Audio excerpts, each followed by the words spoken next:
Ayo, what's up? Welcome back dito sa ating channel dito sa Bobs TV. Alright, sa tayo nagbabalik muli mga kababayan. At itong ating pag-uusapan ngayon ay siguradong magpapaiyak na naman sa mga DDS. Siguradong magwawala na naman ang mga DDS dito sa balita na to mga kababayan. Okay, so ano ba itong ating pag-uusapan ngayon mga kababayan? Kung maalala ninyo, itong nakaraang buwan o mga nakaraang linggo, no, ay napabalita po, no, itong hiling ng kampo ni dating Pangulong Duterte, no, na i-disqualify o tanggalin mga kababayan, no, ang dalawang abogado ay dalawang judge, no, doon po sa ICC. Dahil parang lumalabas na sinasabing parang bias mga kababayan itong mga judges na to. Okay, so ang masakit niyan mga kababayan, tuluyan ang ibinisura ng ICC, no, ang hiling ni dating Pangulong Rodrigo Roa Duterte, no, na i-disqualify ang dalawang judge na dumidinig sa issue ng jurisdiction ng korte sa kasong crimes against humanity, mga kababayan. Naku po, ang sakit nito mga kababayan, no? At ang isa pa, no, na magpapaiyak dito sa mga DDS mga kababayan, no, dahil meron daw pong di umano mahigit 1,000 piraso, no, ng bagong ebidensya ang isinumite ng ICC laban kay dating Pangulong Duterte, no, kaugnay ng kampanya kontra illegal na droga, no, nung nakaraang administrasyon, no, administrasyon ni dating Pangulong Duterte. Yung war on di ba mga babayan? So meron pong 1,000 piraso ng bagong ebidensya, no, ang isinumite ng ICC mga babayan. Grabe. Tumitindi, no? At ano ba, makakalabas pa ba itong dating Pangulong Duterte? No? Grabe yung mga ebidensya na ipinapasa ngayon, no, ng ICC. At sabi nga natin no nakaraan, no, sunod-sunod na dagok, no, ang nararanasan ng mga Duterte ngayon. Okay? So yan ang ating alamin ngayon at pag-uusapan. Pero syempre bago ang lahat, please don't forget to subscribe, like, share, at comment dyan sa comment section at pa-click ang notification bell para ma-update kayo sa mga latest video uploads natin. Alright? Shoutout sa mga bago natin subscribers dyan at dun sa mga followers natin dyan, maraming salamat sa inyong suporta at muli, no, pinopromote natin yung isa pa nating channel, yung Mobs Reaction TV mga kababayan. Nandiyan dyan po sa ibaba yung link, ilalagay ko po dyan, no, pa-click nyo lang po at pakisuportahan din po yan mga kababayan. Maraming salamat. I-upload tayo dyan ng mga reaction din natin. Okay, so wag na natin patagalin, umpisa na natin itong mga balita na to. At ating alamin ano nga ba itong mga nangyari na to, no, na panibagong dagok, no, dito sa dating Pangulong Duterte diyan po sa kaso niya sa ICC. Right? Let's go. So ito po yan mga kababayan, no. Balita, ibinasura na ng International Criminal Court ang hiling ni dating Pangulong Duterte na idiskwalipika ang dalawang hukom sa isyu ng jurisdiksyon ng korte sa kasong crimes against humanity. Sa desisyon, iginit ng ICC plenary na sa lahat ng oras, kumilos alinsunod sa kanilang tungkulin sina Judge Rain Alapini Gansu at Judge Maria del Socorro Flores Liera. Una nang iginit ng defense team ni Duterte na dapat madiskwalipika ang dalawang hukom dahil umano sa pagiging bias. Samantala, sinabi sa DZMM ng abogado ng mga EJK victim na si Attorney Gilbert Andres na magsumite muli ng mahigit 1,000 bagong ebidensya ang ICC prosecutor laban kay Duterte. Ito na ang ika-11 batch ng ebidensya na isinumite kaugnay ng kasong crimes against humanity. Ngayong araw, maghahaing din anya ang prosecution ng documents containing charges o formal na sampa laban kay Duterte. I think 1,042 items Grabe. ito yung mga magpapatunay ng or magpapakita ng crimes against humanity laban kay Mr. Duterte nung pong mayoralty term po niya sa Davao City at Alright. meron din po doon yung during his term as president. Grabe yung no, parang nakaka-insulto yung way ng pagsasalita niya. Kulit ni attorney magsalita no. So, 1,040 mahigit mga babayan. Grabe Ang daming ebidensya nun. Well, siguro kasama dyan, no, yung mga video clips, mga ganyan, no, na kung saan ay talagang direct nag-uutos, no, kasi dami natin napapanood na ganyan 'di ba, na nag-uutos, no, ito nga si dating Pangulong Duterte kung paano gagawin, no, yung war on drugs na yan, no, ng nakaraang administrasyon, 'di ba, at makikita rin doon kung ano yung mga nangyari, no, so kasama siguro yung mga yon. No, at the same time, pati yun sa mga hearings, di ba?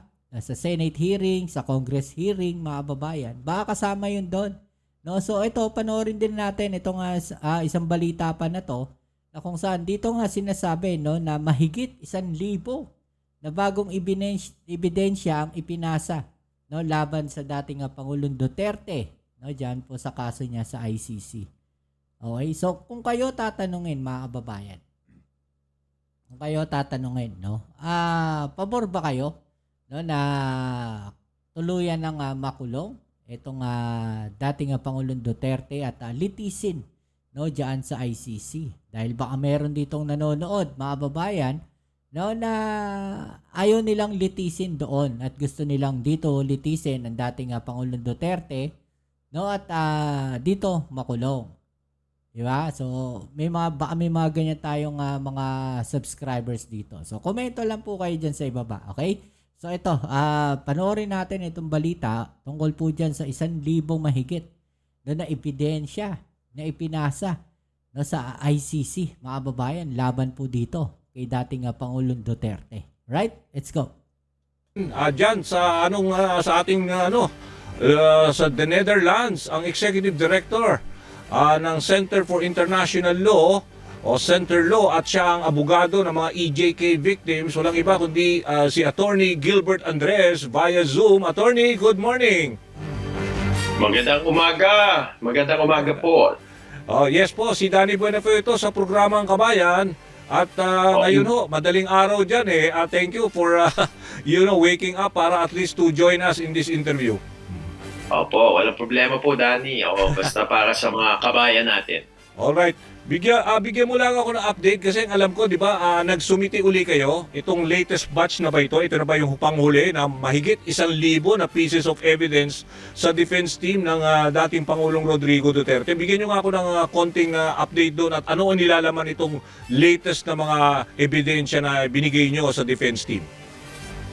Oo, itong mga I think 1,042 items ito yung mga magpapatunay ng or magpapakita ng crimes against humanity laban kay Mr. Duterte nung pong mayoralty term po niya sa Davao City at Alright. meron din po doon yung during his term as president po. Kaya yun po ang nilalam po ng 10,042 items na to, more or less Grabe, po. dami. At siguro, Danny, itagtag ko rin, Sige lumabas din po yung desisyon ng, ng buong ICC judges, patungkol po dun sa disqualification application nung depensa. Gusto nila pa disqualify yung dalawang west po ng pretrial chamber Alright. patungkol po sa jurisdictional trial. Oh. Dinanay na po, binasura na po No. ng buong judges po ng ICC po itong application for disqualification. Ngayon lang ba lumabas ito? Decision na to? Itong July 3 lang, July Danny, July 3 lang. Kaya Kabago-bago. mainit-init pa Grabe, to. no? Oo. Alright, this is good news kasi at least di ba ngayon lang dito lang sa DCMM niyo sinabi, attorney sa aming programa. Tama ba? Hindi ko masasabing dito lang. Anyway, baka pero this is Pero pa, welcome. idagdag ko pa. Sige po. Idagdag ko pa. Oh. 4th of July ngayon, Yes. Alam natin, 4th of July sa Amerika, holiday po siya. Pero 4th of July din po, magfa-file pong Office of the Prosecutor ng tinatawag na DCC. O ano ba yung DCC? Oo, i-memorize na po natin yan. Oh. Document containing charges. Ito po yung formal na sampa laban kay Mr. Duterte. Kaya antabayanan po natin. Maya-maya po yan sa office hours po ng Central European Time Zone. Kasi ano pa ngayon, 4:25 AM pa ngayon. How do you call that? DCC? Tama? DCC, Document Containing Charges. Ipaliwanag lang, Sige. Daniel, no? Oh. Kasi sa Pilipinas, baliktad yung proseso sa ICC. Sa Pilipinas kasi, alam naman po natin, pag mayroong information po, pina-file po yan sa West, sa Yes. korte. Tapos mag-i-issue po yung judge ng korte ng arrest warrant. Tapos arestado po yung accused po. Dito naman kabaliktaran, i-issue muna ng arrest warrant yung ICC pre-trial chamber, aresto rin po yung suspect. Which happened? Tsaka po pailan ng charges na tinatawag na DCC. Document. Yung pala yun mga kababayan, nang ganun yung nangyari, no? Nako. Eto na, mga kababayan, ang sagot doon sa mga bumabatikos. So, pwede palang ganon. No? Pwede palang ganon. May ganon pala sa ICC, mga kababayan, na kung saan pwedeng arestuhin muna, no? Bago sampahan ng kaso. Nako po. Aray ko po, mga kababayan. Aray ko. Sabi nga ng isang vlogger, mga kababayan, no? Aray ko. Ay, nako, iyak ka mga DDS dito. Pwede palang ganun sa ICC. So, baligtad, mga babayan. Pwedeng ganun na mangyari. No? Hulihin muna bago sasampahan ng kaso. Hindi ba sinabi ng abogado nila yan sa kanila? No? Ni Kaufman? Hindi ba sinabi ni Kaufman na pwede yung ganong sistema? Ano yan? Pera-pera lang si Kaufman, hindi niya parang ganon, no? Hindi ko man nasasabihin pagka nabunyag na lang. Ay, nako po, yari, lagot. O, paano na ngayon yan? O, pwede palang ganun. Pwede palang hulihin muna bago sampahan ng kaso. O, paano na ngayon yung mga pambabatikos nyo sa ating Pangulong Bongbong Marcos na sinasabi ninyo, no, na hinuli na walang kaso, no? Kinidnap, sabi ng mga ni Kitty Duterte. Katineto sa ulo, mga babae. Sakit sa utak neto, no? Lalo silang maririndir rito, no? Di ba? O, tuloy natin to. Diyos ko po, grabe, aray ko. Containing charges. Kaya talagang antabayan po natin yan. Okay, so at Dito least natin yung DCC, mga I-issue babae. muna ng arrest warrant. Judge, Pilipinas kasi, alam naman po natin, pag mayroong information po, pina-file po yan Yan intindihin natin to, mga babayan. Sabi, po pwede. Di ba? Po pwede, sabi dito eh. O, ito, in-explain niya kung paano yan. sa West, sa Yes. korte. Tapos mag-i-issue po yung judge ng korte ng arrest warrant. Tapos arestado po yung accused po. Dito naman kabaliktaran, i-issue muna ng arrest warrant yung ICC Yan, pre-trial chamber. Issue muna ng arrest warrant. Tapos, Aresto rin po yung suspect. which happened? Tsaka po pailan ng charges na tinatawag na DCC, Document Containing Charges. Kaya talagang antabayan po natin yan. nako, aray ko. Ang katineto sa utak, mga babayan, no? Yari, laglag si Kaufman. Basag ang depensa. Basag yung naninira sa administrasyon. Mga babayan. No, tanungin natin si Atty. Harry Roque, bakit hindi niya to sinasabi? Bakit hindi niya to alam, mga babayan? Di ba, pinagmamalaki niya no, na ano siya sa ICC. Bakit hindi niya to sinabi? no, kay VP Sara na meron palang ganito, na pwede palang ganito, no, na arestuhin muna, no, ang dating nga Pangulong Duterte, tapos tsaka palang kakasuhan, no, tsaka palang ipapasok yung mga dokumento, no, ng mga charges sa kanya. O bakit hindi yan sinabi ni Attorney Harry Roque, no, sa depensa kay VP Sara Duterte, kay Kaufman, no, ang inatupag niya kung paano sisirain ang administrasyon. 'Di ba? Yun yung yun yung tinututukan niya eh. Yun yung doon siya naka-focus eh. 'Di ba mga kababayan? So paano ngayon 'to? Pwede pa lang ganun. Arestuhin muna bago sasampahan ng kaso. Taliwas doon sa sinasabi nila na hindi po pwede 'yon.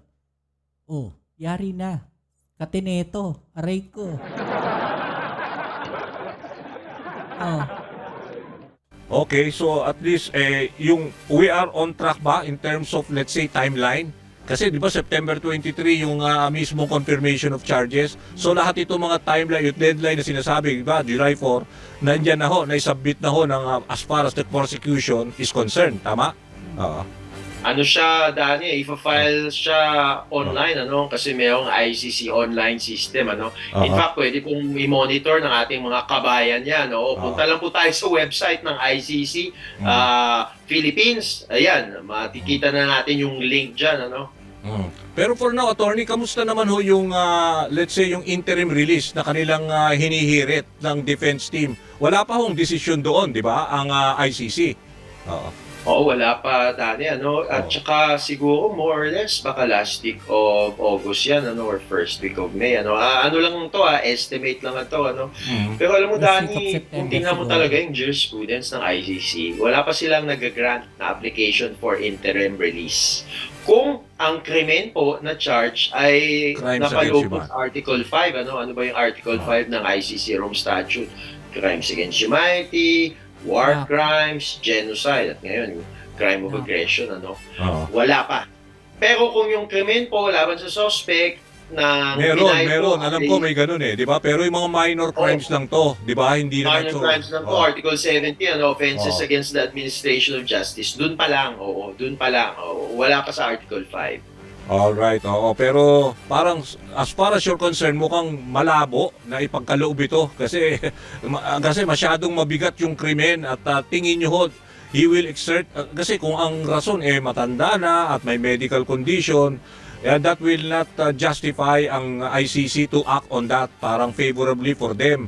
Kasi nakikita nyo rin ba na pwede siya mag-exert ng influence kasi meron pa rin ho siyang di ba? Ibig sabihin na nakakausap niya pa rin ang kanyang mga pamilya and they are now holding mga powerful positions in government, di ba?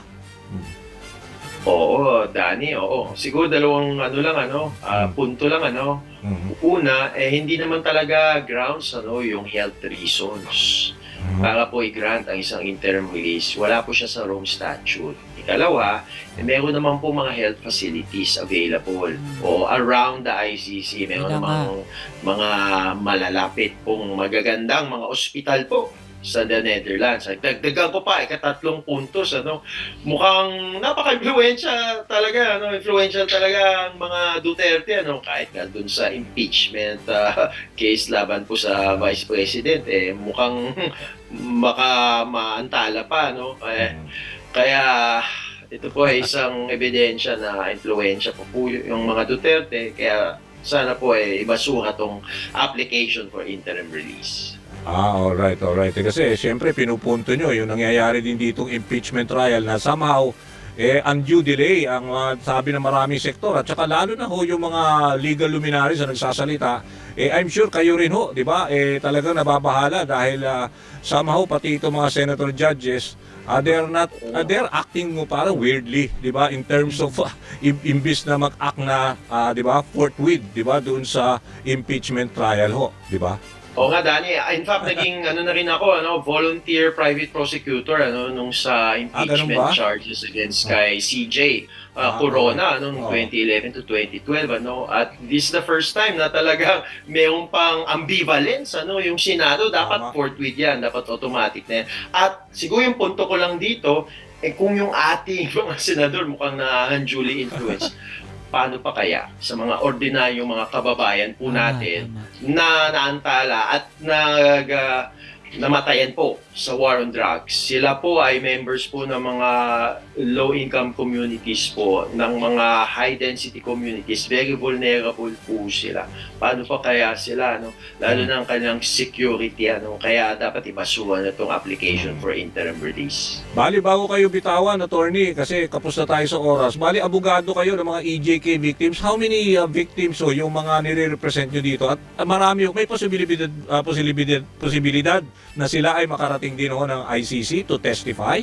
Oo. Sige, sa unang tanong mo, Dani, ito yung punto na hindi ko talaga siya madidisclose dahil ang konteksto po nito ay international crime, yung nakasampa laban kay Tama. Mr. Duterte. Kaya talagang heightened risk of security. Kaya ina-uphold din natin yung do no harm principle. Kaya antabayan lang natin, hindi ko Alright. masasabi.